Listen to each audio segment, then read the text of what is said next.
একটা সরু করিডর, যেটাকে বলা হয় ভারতের চিকেন স্নেক। মানচিত্রে দেখতে হয়তো একটা সংকীর্ণ রেখা মাত্র, কিন্তু বাস্তবে এটা ভারতের উত্তর পূর্বাঞ্চলের সঙ্গে মূল ভূখণ্ডের জীবনরেখা। এই করিডরের একেবারে মাথায়, যেখানে একদিকে বিস্তীর্ণ পাহাড় আর অন্যদিকে সীমান্তের কঠোর নজরদারি, সেখানেই হঠাৎ করে ঘনিয়ে ওঠে এক অদৃশ্য সন্দেহের মেঘ।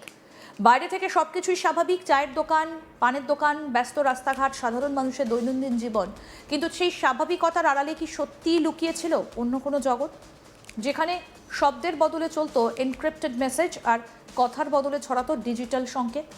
এই প্রশ্নগুলোই এখন ঘুরপাক খাচ্ছে তদন্তকারীদের মাথায়, কারণ গ্যাংটকে ইসলামিক স্টেট নামক নিষিদ্ধ সংগঠনের সঙ্গে যোগসূত্র এবং উগ্র মতাদর্শ ছড়ানোর অভিযোগে এক যুবককে গ্রেপ্তার করেছে পুলিশ। ঘটনাটা যতটা সাধারণভাবে একটা গ্রেপ্তারের খবর মনে হতে পারে, তদন্ত যত গভীরে যাচ্ছে ততই বেরিয়ে আসছে এক জটিল ডিজিটাল নেটওয়ার্কের ইঙ্গিত, যেখানে সামাজিক মাধ্যম, মেসেজিং অ্যাপ এবং লোকাল যোগাযোগ সব মিলিয়ে তৈরি হয়েছিল এক ছায়া সংগঠন। তদন্তের সূত্রে জানা যায়, পুরো ঘটনার সূত্রপাত হয় নির্দিষ্ট গোয়েন্দা তথ্যের ভিত্তিতে। 12 জুন নামনাং এলাকায় লোয়ার এমজি মার্গে অবস্থিত একটা আবাসনে যৌথ অভিযান চালায় গ্যাংটক সদর পুলিশ এবং দিল্লি পুলিশের একটা দল। সেই অভিযানের সময় হঠাৎ করে থমকে যায় একটা সাধারণ দিনের স্বাভাবিক ছন্দ। ওই আবাসন থেকে একই পরিবারের 6 জন সদস্যকে আটক করা হয়। তবে প্রাথমিক জিজ্ঞাসাবাদের পর 5 জনকে ছেড়ে দেওয়া হলেও মূল সন্দেহের কেন্দ্রে থাকা মোহাম্মদ আরজুকে পরের দিন অর্থাৎ 13ই জুন গ্রেপ্তার করা হয়। গ্রেপ্তারের সময় তার কাছ থেকে উদ্ধার হয়েছে একাধিক electronic device, mobile phone, laptop, iPad এবং একটা পেন ড্রাইভ।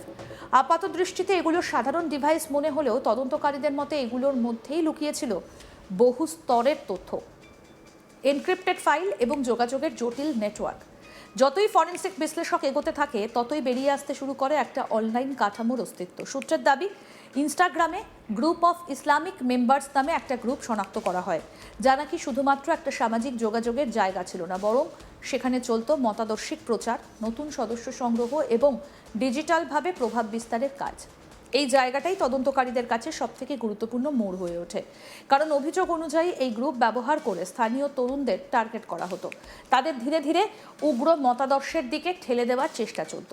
শুরু হতো সাধারণ ধর্মীয় আলোচনা দিয়ে, তারপর ধাপে ধাপে বদলে যেত কথার ধরন, আর একসময় তৈরি হতো এক ধরনের মানসিক প্রভাব, যাকে তদন্তকারীরা বলছেন ডিজিটাল ব্রেন ওয়াশিং। পুলিশের কর্মকর্তা জানাচ্ছেন, একজন অভিযুক্ত মোবাইল ফোনে জিম টুল অ্যাপ নামে একটা অ্যাপস ফোল্ডার পাওয়া যায়। শুধু তাই নয়, অভ্যন্তরীণ স্টোরেজে ছিল জিম টুল 3.0 এপিকে নামের একটা ফাইল। এই অ্যাপ বা ফাইলের প্রকৃত কাজ কী ছিল সেটা এখনও পুরোপুরি পরিষ্কার না হলেও তদন্তকারীদের সন্দেহ, এগুলো ব্যবহার করে সংগঠিতভাবে যোগাযোগ এবং কন্টেন্ট শেয়ার করা হতো। তদন্তে আরও উঠে আসে যে অভিযুক্ত সোশ্যাল মিডিয়ায় অত্যন্ত সক্রিয় ছিলেন। তিনি বিভিন্ন ধরনের পোস্ট, ছবি এবং ভিডিও শেয়ার করতেন, যেগুলোতে উগ্র মতাদর্শিক উপাদান থাকার অভিযোগ রয়েছে। এই কন্টেন্টগুলো শুধুমাত্র ব্যক্তিগত মত প্রকাশ ছিল না বলে মনে করছেন তদন্তকারীরা, বরং এগুলো একটা নির্দিষ্ট উদ্দেশ্য নিয়ে ছড়ানো হচ্ছিল বলে ধারণা করা হচ্ছে। আরও গভীরে গিয়ে তদন্তকারীরা হোয়াটসঅ্যাপ চ্যাট বিশ্লেষণ করেন। সেখানে একটা ভারতীয় নাম্বারের সঙ্গে কথোপকথনের তথ্য পাওয়া যায়। সেই চ্যাটে উঠে আসে জিম অফিসিয়াল 2014 অনলাইন গ্রুপ পরিচালনা, অর্থ সংগ্রহ এবং বিভিন্ন ডিজিটাল কার্যক্রম নিয়ে আলোচনা। এমনকি কিছু চ্যাটে জাল মুদ্রা এবং গোপন নেটওয়ার্ক তৈরির ইঙ্গিত পাওয়া গেছে বলে দাবি করা হয়েছে। এই পর্যায়ে তদন্তকারীরা আরও বিস্মিত হন যখন দেখা যায় কথোপকথনে বিভিন্ন আন্তর্জাতিক নম্বরও যুক্ত রয়েছে। বিশেষ করে পাকিস্তান সংযুক্ত কিছু নম্বরের সঙ্গে নিয়মিত যোগাযোগের তথ্য পাওয়া গেছে বলে দাবি করা হয়। এই যোগাযোগগুলো কী উদ্দেশ্য ছিল তা এখনও স্পষ্ট নয়, তবে তদন্তকারীরা এগুলোকে অত্যন্ত গুরুত্ব দিয়ে দেখছেন। এরপর আসে আরও একটা চাঞ্চল্যকর দাবি, অভিযুক্তের সার্চ হিস্ট্রি। সেখানে কিছু রাজনৈতিক এবং ঐতিহাসিক ব্যক্তিত্ব এবং মতাদর্শগত বিষয় নিয়ে অনুসন্ধানের ইঙ্গিত পাওয়া যায়। তদন্তকারীদের মতে এটা হয়তো ধীরে ধীরে একটা নির্দিষ্ট চিন্তাধারার দিকে ঝুঁকে পড়ার প্রমাণ হতে পারে, যদিও এখনই চূড়ান্ত সিদ্ধান্তে পৌঁছানো সম্ভব নয়।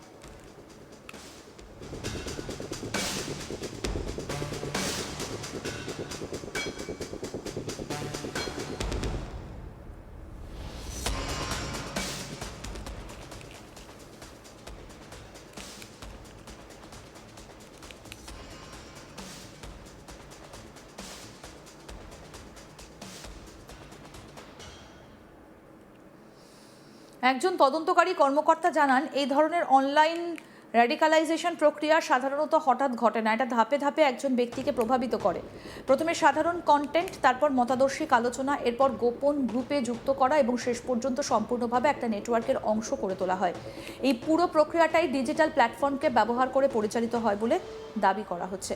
অন্যদিকে স্থানীয় সূত্রে দাবি করা হয়েছে যে অভিযুক্ত পানের দোকানের আড়ালেও কিছু ব্যক্তির সঙ্গে নিয়মিত যোগাযোগ রাখতেন। এই জায়গাটিকেই তদন্তকারীরা এখন সম্ভাব্য লোকাল হাব হিসেবে খতিয়ে দেখছেন।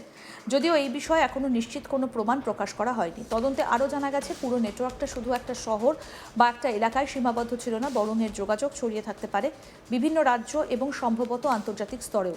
এই কারণেই গ্যাংটক পুলিশ, ক্রাইম ব্রাঞ্চ এবং সিআইডি একসঙ্গে কাজ করছে। তবে সব কিছুর মাঝেও একটা বিষয় পরিষ্কার, তদন্ত এখনও প্রাথমিক পর্যায়ে, ফরেনসিক রিপোর্ট সম্পূর্ণ হয়নি, ডিজিটাল ডেটার পূর্ণ বিশ্লেষণ বাকি এবং একাধিক যোগাযোগের উৎস এখনও যাচাই করা হচ্ছে। ফলে এখনই কোনো চূড়ান্ত সিদ্ধান্তে পৌঁছানো সম্ভব নয়। তবুও এই ঘটনার সবথেকে বড় প্রশ্ন হলো একজন ব্যক্তি কিভাবে এতগুলো স্তরের ডিজিটাল নেটওয়ার্কের সঙ্গে যুক্ত হতে পারেন। এটা কি শুধুই একক কোনো ঘটনা, নাকি এর পেছনে আরও বড় কোনো কাঠামো সক্রিয়? এই প্রশ্নগুলোর উত্তর খুঁজতেই এখন তদন্ত এগোচ্ছে ধাপে ধাপে। আর সেই তদন্ত যত এগোচ্ছে ততই খুলে যাচ্ছে এক অদৃশ্য ডিজিটাল দুনিয়ার পর্দা, যেখানে বাস্তব আর ভার্চুয়াল সীমারেখা প্রায় মুছে গেছে।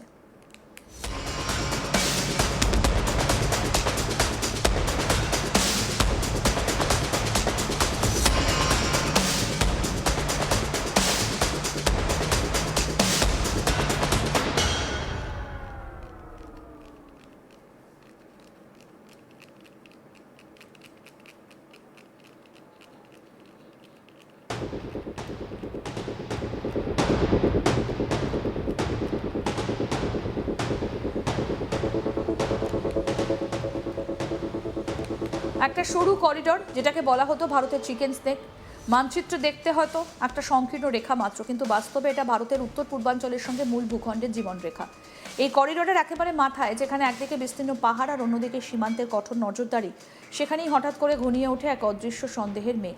বাইরে থেকে সবকিছুই স্বাভাবিক, চায়ের দোকান, পানের দোকান, ব্যস্ত রাস্তাঘাট, সাধারণ মানুষের দৈনন্দিন জীবন, কিন্তু সেই স্বাভাবিকতার আড়ালে কি সত্যিই লুকিয়েছিল অন্য কোনো জগৎ, যেখানে শব্দের বদলে চলতো এনক্রিপ্টেড মেসেজ আর কথার বদলে ছড়াতো ডিজিটাল সংকেত? এই প্রশ্নগুলোই এখন ঘুরপাক খাচ্ছে তদন্তকারীদের মাথায়। কারণ গ্যাংটকে ইসলামিক স্টেট নামক নিষিদ্ধ সংগঠনের সঙ্গে যোগসূত্র এবং উগ্র মতাদর্শ ছড়ানোর অভিযোগে এক যুবককে গ্রেফতার করেছে পুলিশ।